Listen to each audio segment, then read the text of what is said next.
is this? This is a trucker toilet. Oh, so is this. This is oh, trucker, Lord. this is We don't need to see all if that. you ain't ready for this, don't get in the truck, man. We don't need to see all that. Yeah, they need to see all that because they need to know when you're going to be in some spots where that ain't going to be no toilets. So, what has the impact of trucking did, beginning class ACDL, getting out on this road, and being committed to something, being consistent with it?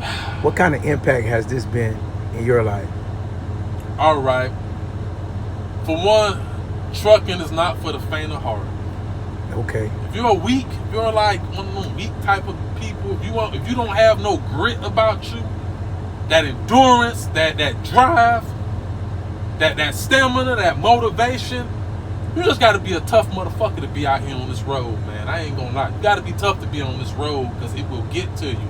The traffic will get to you. These people out here on this road will get to you. Being at these shippers and receivers, it will get to you. Dealing with delays and dispatch and all that, it will get to you as time go by because you're out here grinding. You're out here constantly trying to move. You're constantly trying to, get this money. If this truck don't move, you don't eat. I don't eat if this truck don't move. Yeah. So you gotta be like, you gotta be out here like going hard with this, man. Yeah. Some of y'all go hard with your workout. You go hard at macking the chicks. You go hard at whatever you was doing, legal or illegal. To be out here on this road, you gotta go hard with this here, man. This is not something to play with. You could lose your life out here. How many trucks we done seen out here flipped over and in ditches and on fire and it get real out here on this road. Yeah. So you gotta really be alert, be aware, be cautious, be on guard. Don't be out here playing around. Don't be out here, I don't drive with this on my head. You see a lot of drivers driving with this on their head, bumping their music on the Bluetooth. No. You gotta be alert out here on this road because it's not a game out here. I don't even use that. I bought it $150. I don't even use it. It's really worthless. It just look good. A lot of people want their little gadgets and trinkets because that stuff look good in the truck, but a lot of stuff you really don't need. As time go by and I done been out here on this road, I just be whipping this bad boy because everything is it's like muscle reflex. You know where you're going, you know what you're doing, so get it done. But this road is not a joke, man. You can lose your life out here, so just be careful. Like I say, if you get out here and you make a choice to come out here, go hard at it and be serious about it because this is not a game out here. So check this out. That's something that people don't talk about as much, like trucking and mental health. Man, how do you rode on the road? You done did pretty much 2 years straight on the road. Yeah, took a couple weeks off here or there. After doing, I come on the road for 6 weeks, 8 weeks, 10 weeks, and get off. Like I said, the longest I ever did was 5 months straight on the road. Yeah. It definitely takes a toll on your mental health, but I think because of being incarcerated for the duration of time I think that kind of helps with that because I know what it is to have to be isolated or be within your own and to yourself, so I think that kind of helped with that. But this road to get to you, man, you go to talking to yourself. You can only listen to so much music. You can only listen to so much, YouTube videos or whatever the case may be. You can only call your family and loved ones so much until you get tired of hearing their voices or they're tired of hearing your voices. So you pretty much got to be comfortable with being, especially if you're a solo driver, you got to get comfortable with knowing that this truck right here is going to be your companion for a duration of time. You get to know this truck, the workings of it, how to work the gadgets, how to, get familiar with the sound of the truck, to know if something's wrong with the engine. You get familiar with the sound of how the wheels hit the pavement, to know that you might have a flat or something. This truck pretty much becomes your companion. Man, that sounds real intimate right there. It is very intimate. So check this out. What motivated you to get a CDL?